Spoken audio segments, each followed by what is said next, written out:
This video is for our Week 2 computer lab. And the first page of instructions are around organizing your Google Drive. If you're new to using Google Drive, you should complete this with me. If you already are a pro at organizing your files, then you could skip ahead if you want to. This is not officially part of the course, but it seems related and it seems like a good skill to have. So I tell you, we're going to start with these first 4 objectives. Go to google.com, sign into your Gmail account, your Lane Gmail account. And if you are logged into another account, you can switch to your Lane account by clicking on the profile button in the top right corner. So when I go to google.com, I am already logged in. And this is my professional Google account. If I click that dot, I can see that there is also my personal, and I can toggle back and forth if I want to. So you go ahead and log in and then click on the 9-dot grid and the Google Drive icon. And it says to locate your Math 98 folder. I don't think you have one yet, unless you created it last week. So let's go here. Let's click the 9 dots and let's go to Google Drive. As you can see that there's also your Gmail, or you could go to Docs or Sheets if you want to.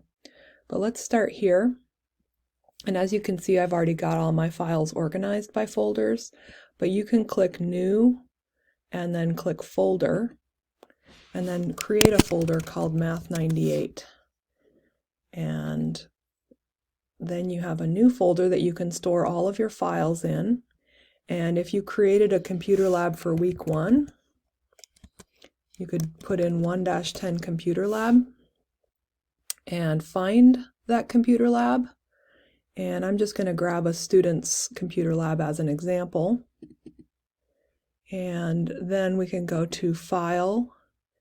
And the Move option takes a couple seconds to show up, but let's go to File, Move, and then I can move it into my new Math 98 folder. And then if I go back to this tab and I open this folder, I can see that that computer lab is in there. So you would want to move your own computer lab into that folder.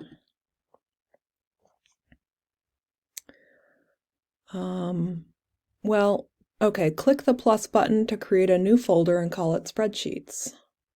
So I'm inside of my Math 98 folder. I can create a new folder.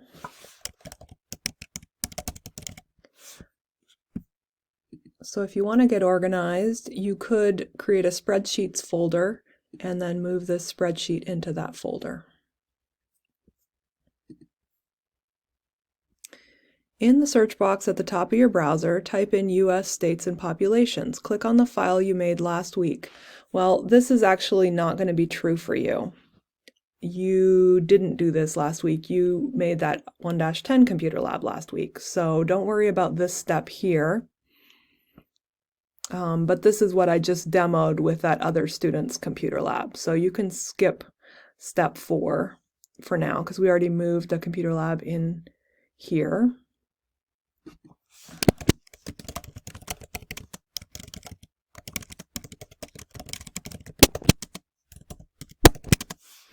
Okay. This is also, so we'll just say skip steps 4 and 5. What I'm doing is I'm working on a course revision. So you guys are getting some of the new course revision materials and they don't exactly line up with everything that we're doing here. Okay, step 6. In your Google Drive tab, create a folder entitled Journal. This also will not apply. So let's just say skip steps 4 to 6. Sorry about that. If you want to learn more about how to organize your Google Drive, search for videos on how to organize my Google Drive for students. So that may be useful to you. If you have other classes that are using Google, create folders for those classes as well and organize your files you know, I used to be kind of a disorganized person, and over time I've become more and more organized, and it's very satisfying and it makes me feel more relaxed. So just trying to give you some tips for that. If you look in my drive, you can see that I've got folders for my various courses. And then I've also got other spreadsheets that never got organized or put anywhere, and I just kind of disregard that. So I try to put my important files in the right folder, but I have a lot of students sharing files with me that I can't get rid of, so then they're just sort of sitting there as well. All right. Next page, create a time budget. So you're going to create your own spreadsheet. In the Google Drive tab, select Plus and then Google Sheets. A new tab will open with a blank spreadsheet. In the upper left corner, replace Untitled Spreadsheet with your name, Week 2 Computer Lab, Budgeting and Pie Charts. So here we go. I'm going to choose, again, I'm choosing New, and then this time I'm choosing Google Sheets instead of Folder. And then I'm going to rename this Paula Tony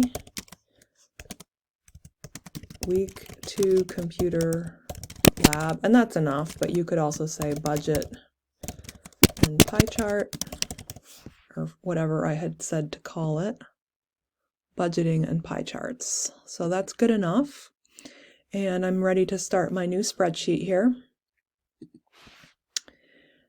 And if it isn't already, you can move it into your spreadsheet folder. So I'm going to X out of this other student's spreadsheet, which is already in my folder. And I'm going to take this and say File, Move. And then I'm going to put it into my Math 98 folder. And then I'm going to put it into the spreadsheets folder. So then I'm feeling all organized, because even though I haven't made it yet, it is now in the correct folder. Use the table below to break down a typical 24-hour day into about 5 to 8 basic categories. So think about how you spend your time, and it's okay to simplify this or to be a little bit inaccurate, but just come up with a reasonably true example. And I have done this on this page. I hand wrote in the way I spend my time, and I believe this does add up to 24 hours. 8 hours, 8 hours, and so these all need to also add up to 8 hours. 2, 3, 6, 7, 8, yeah. So I have a total of 24 hours for all of this. And I've come up with the activities that I think I'm doing. The funny thing about this is that I honestly don't necessarily know how I spend all of my time, but I must spend it. So now that I have this, I can transfer this information over to my spreadsheet. First, I'm going to type in my time budget in cell A1.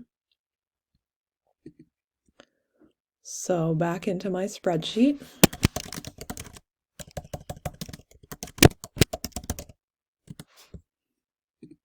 And then you can highlight the text and then make it bold. Duplicate the table and entries from the previous page. Well, I think what I mean is from this table into the spreadsheet. Put activity in cell A2 and time, parentheses hours, in cell B2. Input the entries you wrote above.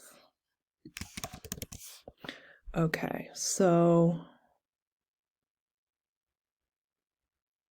first of all, I was going to go and create this. Click that cell and click bold. The font is also a little small, so if you want to highlight the whole table and change it to 12-point font, that's another option. I might want to pull this column over a little bit to create more space. And I'm going to duplicate the table that I had and come back here. Okay, so I have typed in all of this information, and I can also make these cells bold since they're kind of like the headings. And I have put in 8 hours of sleep, 8 hours of work, and my other activities. I'm going to move this over just a little bit more to get that to show. And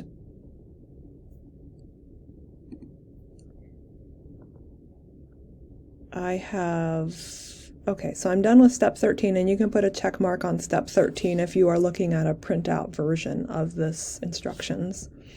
The spreadsheet can find the total hours. Check to make sure your times add up to 24 hours.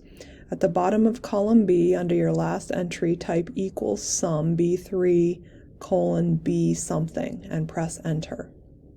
So this is what I'm going to type in. I can even hit Control C and come over into my spreadsheet. See, I've typed 24 into that cell, and I'm not using a formula. I'm just cheating and saying, yes, it adds up to 24. But really, I should say equals sum, and the computer is suggesting that I add B3 to B7, and that looks right.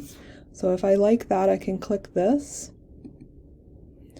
And this is funny. It looks like I did screw up, and I only have 23 hours here.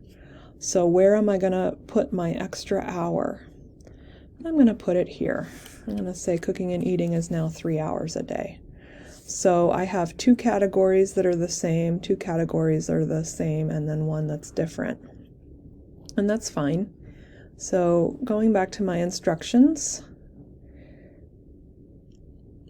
type the word total at the bottom of column A next to the total. I think I already had that. Yes. Tips. An array in Google Sheets is a collection of cells. To reference cells B3 to B7, type B3 colon B7. So that's how we reference that whole column of numbers that we want to add. By the way, I just want to point out that if you had typed in hours on those, it would mess it up. I think it might not be able to add them. So that's why we need to not put any words in this column, just the numbers, and we put hours at the top of that column. The cool thing is that when we made a correction, the sum automatically updated. So again, if I click undo, you can see that I had a total of 23, and once I changed that, my total automatically updated, and that's the beauty of using a formula. I'm going to stop this video and start a new video for the remainder of this computer lab.